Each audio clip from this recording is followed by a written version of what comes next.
Look at all that food she's about to have. She can't be on a diet.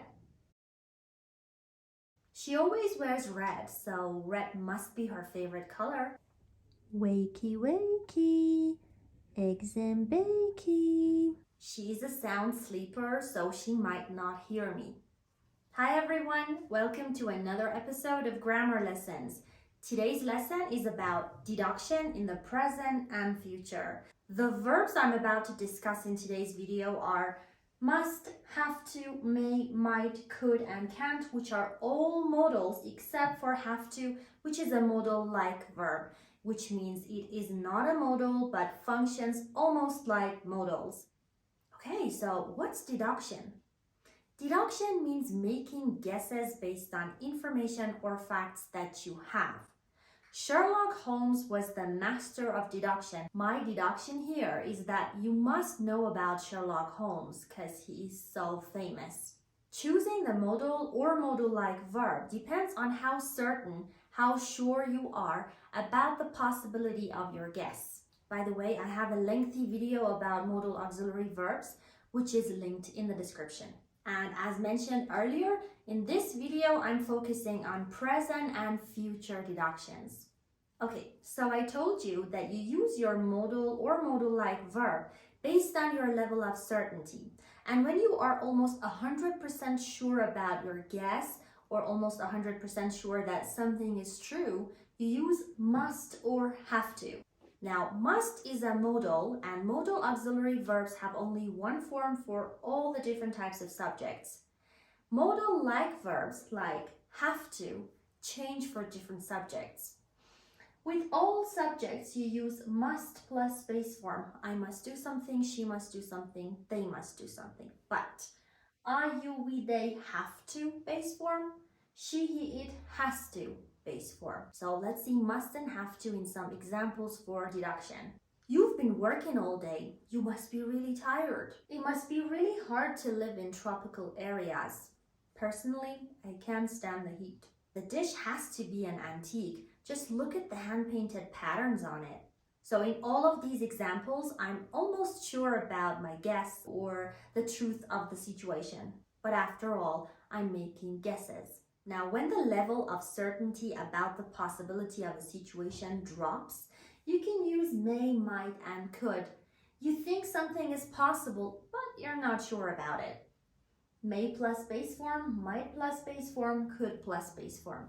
Again, the structure of all of these modal auxiliary verbs is explained in detail in the video linked in the description, which says auxiliaries and modal auxiliary verbs. Let's see them in some examples. Our website may be down due to some construction work on Friday. Now, I'm making a guess. It may or may not be down, but based on the information and background knowledge I have that it usually goes down when some construction work is being done on it, I am making a guess that it will not be available on Friday. He was supposed to be here at 2, but he's 10 minutes late. He might be stuck in traffic. I'm making a guess, but I'm not sure about it. She always drives to work, but I saw her walking to the office today. Her car could be broken.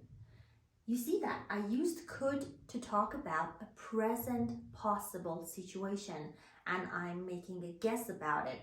So don't let the past form of this modal fool you. It's not talking about a past situation here. It's talking about a present situation. You can even use could to make future guesses, should and ought to. When you expect something to be true, you can use should, ought to, or even shouldn't. Should is more common, and the structure, because they're modals, is should plus base form and ought to plus base form. The train should be here any minute. It usually gets to this station at 7 o'clock. So it's around 7, like 6:59 or 7:01, and we expect the train to be here at this time.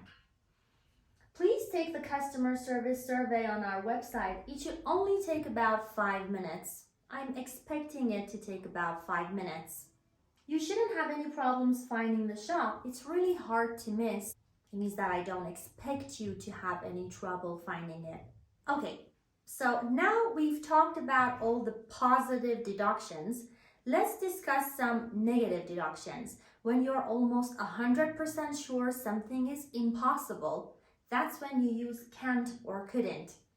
The structure is can plus base form or couldn't plus base form because again, they are modal auxiliary verbs. She can't be here yet. She just called me and said she hadn't left her home. His headache couldn't be the reason why he didn't attend the party. I think he has a bone to pick with his brother. Means like they have issues with each other and they're annoyed with one another and, you know. Now, when you're slightly less certain about the impossibility of the situation, you use must not. Must not plus base form. You must not remember me since you were only 1 year old when you last saw me. Now, unless you're Sheldon Cooper from the Big Bang Theory, there is almost no chance for you to remember me. But again, how can I be sure? Maybe you are someone like Sheldon Cooper with an IQ of 270 or something. So there is a chance that you can remember me, but it's not high.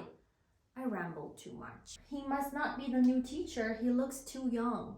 It's almost impossible for him to be the new teacher. He's like 17. I was 17 when I started teaching and I didn't look like a teacher at all. And when I walked into my first class, they thought I was one of their classmates. But then they realized I was walking to the desk and I was so nervous. I hit the desk and I almost fell. So one of the students said, "You're the new teacher? But you're a baby." I still remember her face and her name. And when you're even less certain about the impossibility of the situation, you use may not and might not. May not is slightly stronger than might not, and the structures, of course, are may not plus base form and might not plus base form. We may not have enough eggs for the cake. Let me check the fridge. He might not be who he says he is, so I need to check his background before we recruit him. Okay, so here's a little quiz for you. There are 8 questions in it, and you can answer all of them in the comments, and I'll tell you how many you got right. You were studying all night long. You be exhausted. Did you see the way he was looking at her? He be in love with her. They said they would arrive on Monday. They be here in town now. This be Emma's car. She has a blue Honda and I think her plate number is the same. He's late. He have a flat tire. He said he loves steaks. He be a vegetarian. She's wearing headphones. She not hear you. And the final question. You not know Mr. Adams as I never introduced you to one another. So that's it for today, guys. I hope you found this video useful and that it helped you learn present and future deduction in the English grammar. If you did find it useful, please don't forget to hit the like button and please subscribe to my channel to help me grow and produce more lessons for you. Take care, guys. See ya. I'm focusing on deduction. Be here yet. She just called me and said she hadn't left her home yet. Yet? No. How many yets did I say? There's just one yet. There's that old man living across the street. He's always peeking through the curtain, checking out everything. She killed man. If you're watching this video, I don't like you. Slightly less certain about the impossibility of the situation. Since you were only a year old when I last saw you, when you last saw me. No one uses the elevator on a day off at this hour. Just because I'm recording. It's in use. And we may not have enough cakes for the egg. He might not be who's... Or we recruit him.